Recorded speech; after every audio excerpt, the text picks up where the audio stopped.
Hi everyone, in this video we're going to be finishing up this section on properties of functions. In the previous two videos we did most of these objectives, so now we're going to be doing this last one where we find the average rate of change of a function. So here's our definition for average rate of change. Hopefully this kind of looks familiar to you. This is pretty much your slope formula that you've learned when we were first talking about lines. So the average rate of change of a function from A to B is going to be denoted with this Greek symbol delta right here. So it means the change in y divided by the change in x. And so that's just this y value minus the other y value. So this is why I say it looks like your slope formula, over this x value minus this x value. Okay, so that's going to be our average rate of change between our points.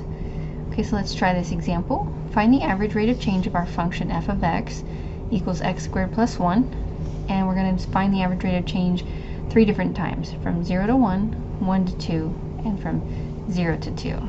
So from 0 to 1, that's going to be from here to here, and so we're going to be finding the slope of this line between these 2 points. Even though our function does this curving, we're using a straight line, which is going to be called a secant line, and we're going to find the slope between those 2 points. So we'll define this later, but this line between 2 points on our curve is called a secant line. Okay, so that we want to remember that. And so we want f of 1, because our second x value is 1, so f of 1 is our second y value, minus f of 0, and so this is our first y value, f of 0. So remember, this is just a y value. So in our problem, that's going to be 2, and then right here, this is going to be 1. Okay, these are our 2 y values, and then the bottom is just the 2 x values. So our second x value minus our first x value. It's pretty much, again, like I said earlier, our slope formula. So the slope between those points of a straight line, and so that's going to be 1 over 1. So the average rate of change of our function between 0 and 1 is just 1. And then our same function, the average rate of change from 1 to 2, notice the line between those points, it actually looks a little steeper, if you can notice the difference from this line here from the one we just drew a minute ago between the first 2 points. So let's see how that affects our answer, our average rate of change. So f of 2, that's our y value when x is 2. And so from our point on our graph, or from plugging into our function, we learned that that's 5. And then f of 1 is our y value from plugging in 1, and that's 2, either from the graph or from looking at the function.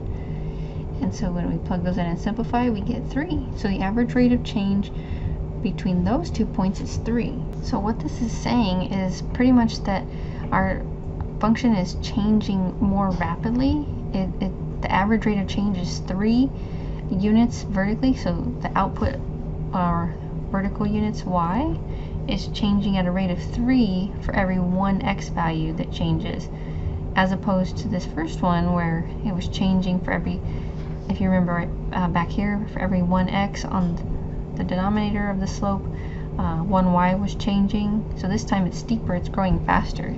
And then how about between 0 and 2? So notice we have 0 for x here, 2 for x here, and so the rate of change between those points, f of 2 is our y value of 5, f of 0 was a y value of 1, and then if you simplify that, that's going to be 2. So the average rate of change from 0 to 2 on the x values is 2. So every one, so if you rewrite this, every 1 unit changing in x, 2 units for y are changing.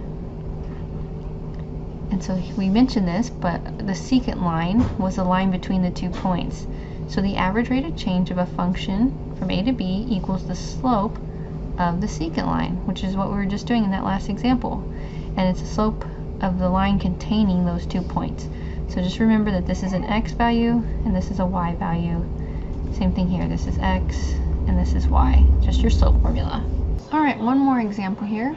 So this one, we're going to use a new function, g of x equals x squared minus 3x plus 2. We're going to find the average rate of change of our function from 1 to 3.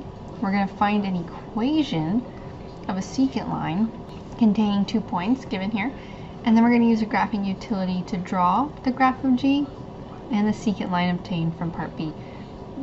So when it comes to finding the average rate of change in part A, we just did that, so we're going to be able to do that pretty quickly. But on part B, let me remind you, because you're asked to find an equation of a line, you want to kind of remember that, and we'll do it when we get there, but you want to remember the formula for the slope of a line. So y minus y1 equals m times x minus x1. And this was your point slope form of a line, and this was the one that we usually use when we're finding the equation of a line. So we're going to need that for part B. Okay, so the average rate of change of our function from x equals 1 to x equals 3. Just plug that in to our formula for average rate of change. And then on the bottom, remember, it's just the difference in the x values, but on the top, this time we have to actually plug in to get the y values, because this time we don't have the graph with the points labeled for us, so we just have to do a little bit of algebra for the numerator here. Okay, so if you plug in, and I'll do it to the side here, 3 into the function, everywhere there's an x, you're going to get 2. So 3 squared minus 3 times 3 plus 2. So order of operations, do your exponent first, so that's 9. And then minus 9 in the middle there, plus 2. So that's why that's 2 right here. And then we're going to get 0 when we plug in 1. We'll just do it real quick. 1 squared minus 3 times 1 plus 2. That's going to be 1 minus 3 plus 2, which is negative 2 plus 2, which that's why we got 0 right here. Okay, and so we had that work there, and then we get 2 over 2, which is the same as 1. So that is the average rate of change of that function between those x values.